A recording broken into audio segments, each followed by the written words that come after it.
Toutes les bases américaines au Moyen-Orient sont détruites.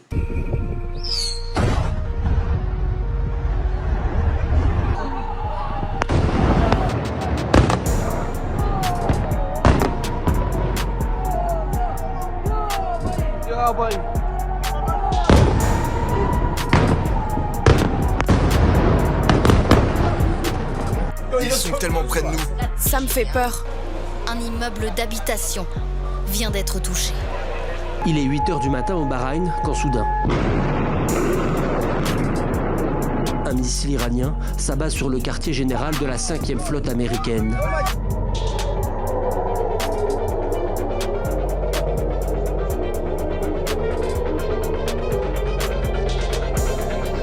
Plus de 60 soldats américains ont trouvé la mort. Selon les forces armées iraniennes dans le cadre de l'opération Promesse Véritable 4, l'Iran a lancé des attaques combinées de missiles et de drones contre des bases et sites américains au Moyen-Orient en réponse à l'agression, je cite, américano-sioniste.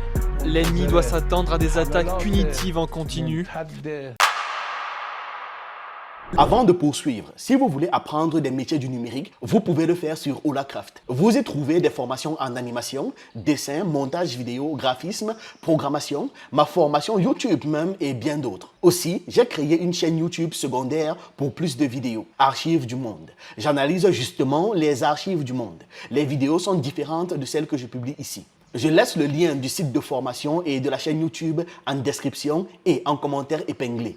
Revenons au sujet. Une des déclarations les plus marquantes est venue du colonel américain Douglas MacGregor. Cet officier n'est pas un commentateur ordinaire, non. Il a été le conseiller principal du secrétaire à la défense lors du premier mandat de Donald Trump. Il a également siégé au conseil de l'Académie militaire de West Point. Et ses ouvrages sont utilisés comme les références dans plusieurs écoles d'officiers. Autrement dit, lorsqu'il parle de stratégie militaire, son avis est généralement pris très au sérieux dans les milieux militaires. Et donc, selon MacGregor, la situation sur le terrain est beaucoup plus grave que ce que les discours officiels ne laissent entendre. Parce qu'il a fait comprendre que la Chine et la Russie ont observé attentivement l'évolution de la guerre et donc sont entrés en contact étroit avec le gouvernement iranien. D'après lui, les deux puissances ont fourni des informations du renseignement par satellite, ce qui explique certains succès militaires observés récemment, notamment contre les positions américaines et israéliennes. Et c'est donc dans cette mouvance, dans cette suite de déclarations, qu'il fait comprendre que les bases américaines au Moyen-Orient sont totalement détruites ou alors gravement endommagées. Et que certaines installations populaires d'ailleurs utilisées par les forces américaines sont également violemment touchées. L'Iran paraît inarrêtable, vague après vague. Ses missiles les plus puissants transforment le Moyen-Orient en champ de bataille réel. Et au lieu de ralentir, elle s'intensifie. L'Iran lance des missiles balistiques sur Israël sans arrêt, plongeant la région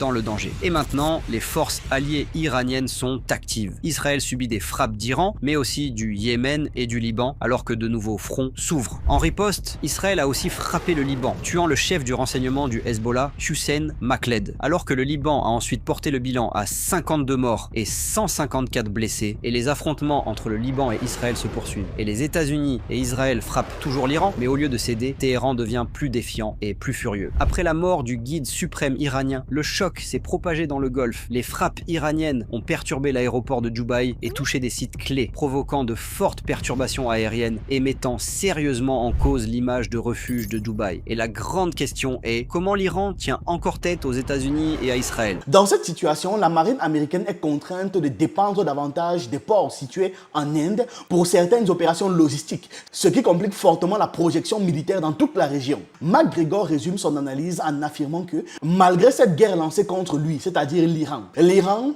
est aujourd'hui très bien. Dans les grandes lignes, ça va. Un journaliste de CNN s'est rendu en Iran hier et décrit une situation étonnamment calme. Selon lui, la vie quotidienne suit son cours. Les habitants vaquent à leurs occupations, les boutiques et les cafés sont ouverts, les voitures circulent normalement et la population est dans les rues. Il précise qu'il n'y a pas de panique visible en Iran.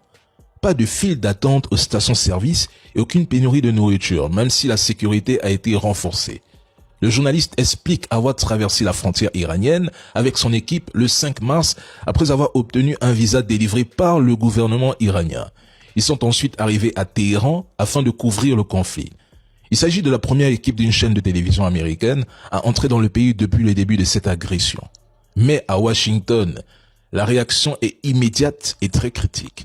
Le gouvernement américain accuse CNN et ses journalistes de relayer la propagande du régime iranien au motif que les images diffusées montrent une vie quotidienne relativement normale malgré les frappes. Selon les autorités américaines, ce type de reportage pourrait minimiser l'impact réel des bombardements et donner l'impression que l'Iran tient toujours debout. Les déclarations du colonel McGregor ont été accompagnées par plusieurs informations rapportées par la chaîne CNN concernant les frappes iraniennes. Selon ces informations, l'Iran cherche donc à isoler les bases américaines dans le Golfe en coupant leur communication avec l'extérieur. Depuis le début du conflit, au moins 5 terminaux américains de communication par satellite ont été détruits. À mon avis, il y a eu un énorme boulot de partage d'informations depuis Pékin vers l'Iran et vers Téhéran pour leur donner des informations millimétrées, là au sens propre du terme, pour pouvoir... Oui, sur le plan chinois, tu as tout à fait raison. La Chine avait mis en garde. On a les preuves aujourd'hui que les Américains, que le système américain au Qatar, qui surveillait toute la zone, a été détruit par les Iraniens. On rappelle aussi que plus de 10% des hydrocarbures chinois viennent encore d'Iran. Donc autant les Chinois ne dépendaient plus trop du Venezuela pour leurs approvisionnements d'hydrocarbures, mais le Venezuela était une porte d'entrée stratégique pour eux dans le continent américain, dans l'hémisphère occidental. Mais le CENTCOM, c'est vraiment le monstre absolu. C'est là qu'il y a le plus de moyens, c'est là qu'il y a le plus de force de frappe parce qu'Israël est au cœur du CENTCOM. Ces installations sont cruciales pour coordonner les opérations militaires car elles permettent de transmettre des informations stratégiques entre les bases et les centres de commandement. Des images satellites commencent également à circuler et montrent l'ampleur des dégâts causés aux installations militaires américaines situées dans les pays arabes du Golfe Persique. CNN confirme notamment que 9 installations militaires américaines ont été sérieusement touchées dans la région. Sérieusement. L'une des frappes les plus marquantes s'est produite peu après 9 heures, il y a quelques jours. Et c'était une frappe iranienne qui a incendié un centre d'opération américain improvisé dans le port de Saïba. Les frappes de représailles iraniennes se poursuivent. D'après CNN, des missiles iraniens ont frappé Al-Udeid, au Qatar, la plus grande base militaire américaine au Moyen-Orient. Le corps des gardiens de la révolution islamique iranien a annoncé avoir frappé un deuxième système antimissile américain THAAD en Asie occidentale. Plus de 60 soldats américains ont trouvé la mort. Selon les forces armées iraniennes dans le cadre de l'opération Promesse Véritable 4, l'Iran a lancé des attaques combinées de missiles et de drones contre des bases et sites américains au Moyen-Orient en réponse à l'agression, je cite, américano-sioniste. Il revendique notamment une frappe sur une base située aux Émirats Arabes Unis avec 10 drones d'attaque, affirmant que plus de 160 terroristes américains, je cite, y étaient présents et que le bilan dépasse les 60 tués. Les sources occidentales, bien sûr, contredisent ces chiffres. Elles confirment seulement 6 militaires américains tués, principalement au Koweït, je vous en ai déjà parlé, et une vingtaine de blessés graves depuis le début du conflit. Dans un autre incident récent, il y a un drone qui s'est écrasé sur les positions américaines situées au Bureï, causant de graves dommages à l'un des bâtiments. À Bahreïn, un drone d'attaque Shahed a frappé une base qui abrite la 5e flotte de la marine américaine. Cette flotte représente l'une des forces navales les plus importantes des États-Unis au Moyen-Orient. Les images diffusées montrent qu'un terminal de communication par satellite a été touché. Plusieurs entrepôts et bâtiments ont également subi des dégâts. Dans une attaque distincte, il y a un autre terminal de communication satellite qui a été détruit, ce qui confirme que ces infrastructures sont devenues une cible prioritaire de l'Iran. Donc au total, au moins 5 terminaux de communication par satellite ont été détruits dans différentes attaques à travers toute la région. L'Iran a lancé aussi une salve massive sans précédent de missiles et de drones. Des dizaines de drones et de missiles iraniens traversent l'État hébreu. Les systèmes de défense aérienne, notamment les batteries patriotes ainsi que d'autres dispositifs antimissiles valant des milliards de dollars, ont réussi à intercepter une partie de ces projectiles. Mais ceux qui ont réussi à traverser ça, ceux qui ont réussi à passer, ont percé le rideau de sécurité qui protégeait les États du Golfe et les principales infrastructures militaires américaines dans la région. Carnage. Les premières estimations financières commencent également à circuler. Selon l'agence turque Anadolu, en se basant sur les données publiques et des analyses d'experts, l'Iran aurait infligé 20 milliards de dollars de dégâts aux infrastructures militaires américaines en seulement quelques jours d'attaque. L'un des équipements les plus touchés, ce sont les radars précoces, ANFPS 132, situé sur la base américaine à Al-Udeid au Qatar. Ce radar seul vaut environ 1,1 milliard de dollars et donc il a été frappé par un missile aérien.